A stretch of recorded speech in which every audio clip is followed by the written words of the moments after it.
Madame, monsieur, bonjour. Il est comédien, metteur en scène et coach. Il invite son public à vivre une expérience artistique hors du commun. Son adaptation théâtrale du best-seller Soufi mon amour de Elif Shafak est sans conteste son plus grand succès à ce jour.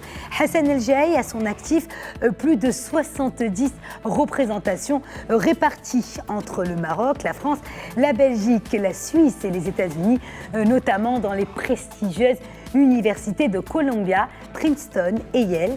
Hassan El Jaï transmet à sa façon un message d'amour, de liberté et de tolérance sublimé à travers l'art, que ce soit avec l'interprétation de Soufi mon amour ou du prophète de Khalil Gibran. Hassan El Jaï donne vie à la littérature. Hassan El Jaï est avec nous sur le plateau de Médien TV. Bonjour. Bonjour Mélinda. Merci d'avoir accepté notre invitation. C'est un plaisir de vous recevoir. Également, partagez. Alors voilà, ça fait maintenant 3 ans que vous conviez votre public à une adaptation très personnelle du roman Soufi mon amour de Elif Shafak. Soufi mon amour qui s'est vendu à 1,5 million d'exemplaires, qui a été traduit en 40 langues et qui nous donne à réfléchir finalement sur notre façon d'adopter ou du moins d'aborder la vie. Alors au cœur de ce roman, la rencontre entre le célèbre poète Soufi Rumi et son maître spirituel Shems de Tabriz. Alors vous racontez cette histoire de manière théâtrale. Alors si vous le permettez, on va regarder un court extrait de Soufi mon amour façon Hassan El Jaï. On regarde.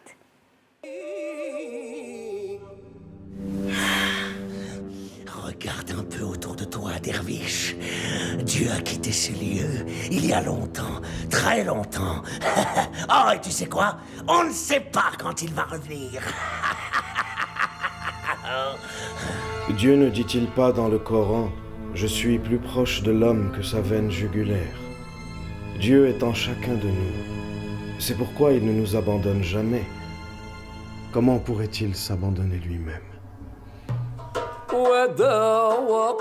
Un bel effet miroir, très réussi. Alors vous êtes accompagné par Haroun Teboul sur des instruments traditionnels ainsi que de l'ensemble du maître Hajj Mohamed Azdin qui donne justement davantage un côté très mystique à cette lecture dramatique, une lecture dramatique que vous proposez justement au public de votre propre adaptation de l'œuvre. Mais pourquoi avoir eu besoin justement de réadapter ce roman? Vous avez réécrit en fait, Soufi mon amour finalement. Tout à fait.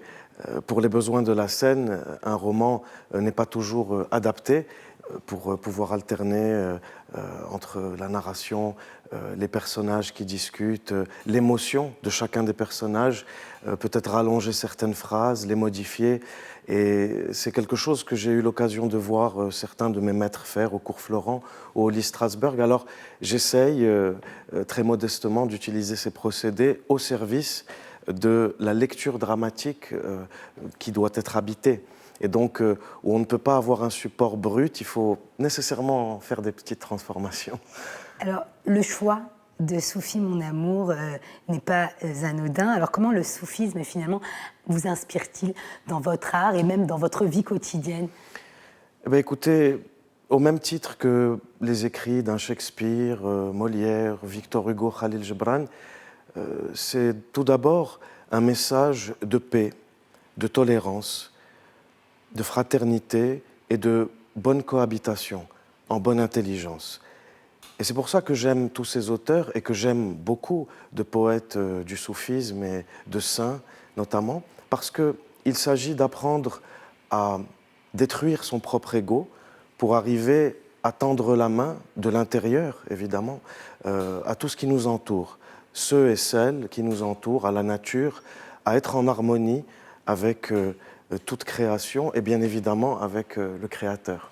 Alors justement, parlons justement du soufisme, porteur de valeurs d'ouverture, de coexistence, de donation et d'acceptation de l'autre, des valeurs bien sûr qui sont prônées par l'islam. Vous n'êtes absolument pas dans le prosélytisme, mais essayez-vous tout de même finalement de transmettre ces valeurs de paix et de tolérance en ces temps où la religion finalement est très instrumentalisée, incomprise, mal interprétée. Je ne peux pas dire que c'est mon objectif. Je n'ai pas d'autorité, de légitimité en la matière. Simplement, comme je vous disais, au même titre qu'un Shakespeare qui est respecté dans le monde entier, dans le monde du théâtre et de la poésie, simplement, je vais chercher des auteurs qui sont révérés, respectés, aimés dans le monde de l'islam et qui ne peuvent pas être illégitimes, qui ne peuvent pas être, j'ai envie de dire, critiqués.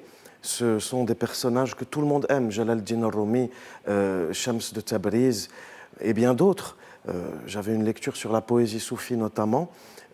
C'est simplement pour, comme vous avez dit, en ces temps de grandes perturbations, de grandes confusions finalement, revenir à l'essentiel, revenir à ce qui apaise le cœur et non pas à ce qui va liguer les gens les uns contre les autres, à les aliéner, à les remplir de colère, de frustration.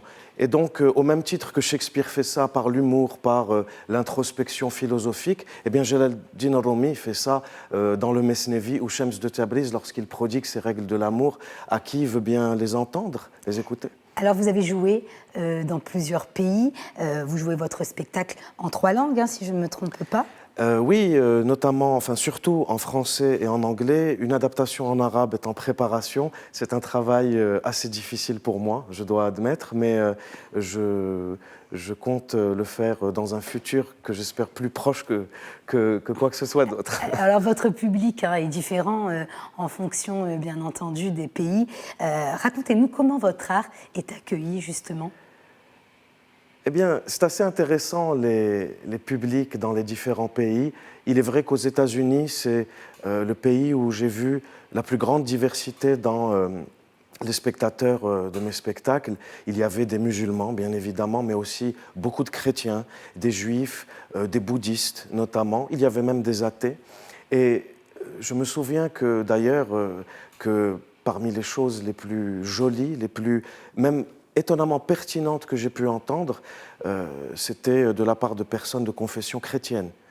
Hein, vous sentez véritablement qu'ils ont été touchés? Ah oui, j'ai notamment une anecdote qui me vient en tête du directeur de la chaire de chrétienté de l'université de Princeton, que je ne connaissais absolument pas. J'ai appris qui il était après qu'il ait quitté le théâtre.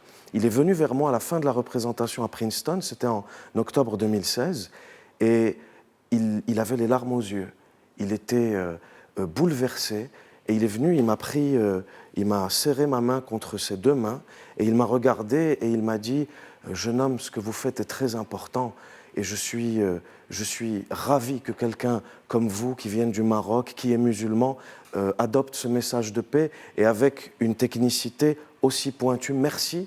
Et je n'ai appris qu'après qui il était, je n'ai même pas pu le saluer à sa juste valeur, j'ai envie de dire. Il nous reste très très peu de temps. Vous avez revisité également Le Prophète du poète libanais Khalil Gibran, un ouvrage publié en 1923 et qui a très vite eu un immense succès planétaire. Chaque phrase écrite dans ce livre est un appel à la méditation. Là encore, le choix d'interpréter Le Prophète s'est porté par finalement des messages de paix, d'amour, que ressort justement ce recueil de poésie. Oui, c'est encore une fois un homme qui est un homme de Dieu, qui doit s'en aller très loin et qui veut prodiguer ses derniers grands enseignements à une population qu'il aime profondément. C'est toujours la même chose, ce sont des hommes qui vivent dans une sagesse qui est exceptionnelle et qui veulent simplement la partager avec d'autres qui sont torturés, qui ne savent pas, qui ont peur, qui hésitent. Et encore une fois, je pense, de manière globale, c'est quelque chose dont tout le monde a besoin. En tant que comédien, très modestement, je suis bien loin de ces grands personnages, écrivains, poètes, mais simplement j'utilise ma technicité pour, d'une manière nouvelle, faire parvenir leur message et d'une manière aussi, évidemment, la plus on va dire, intéressante pour un public, la plus divertissante, qui va les accrocher, qui va les faire rêver, qui va un petit peu leur donner des frissons, etc. Nous sommes arrivés au terme de cette émission. Des projets, en quelques mots, oui, projets à venir? La conférence des oiseaux de Farid Eddin Al-Attar et aussi le Fou de Leïla, Majnoun. Et j'espère pouvoir jouer ces lectures avec Si Haroun et l'ensemble de Sama au Maroc. Mais nous avons aussi un projet de jouer en Europe, notamment à Bruxelles, à Paris et peut-être aux États-Unis. C'est en préparation. Merci Hassan El-Jay. Je rappelle que vous poursuivez vos représentations au Maroc avec une date à retenir le 2 février au musée Mohamed VI pour la civilisation de l'eau au Maroc. Et donc ça sera à Marrakech et d'autres dates donc également à l'étranger. Beaucoup de succès à Hassan El-Jay. Merci d'être venu sur le plateau de Média TV et merci à toute l'équipe technique. Merci à vous, chers téléspectateurs. Restez avec nous, l'information se poursuit sur notre antenne. Portez-vous bien.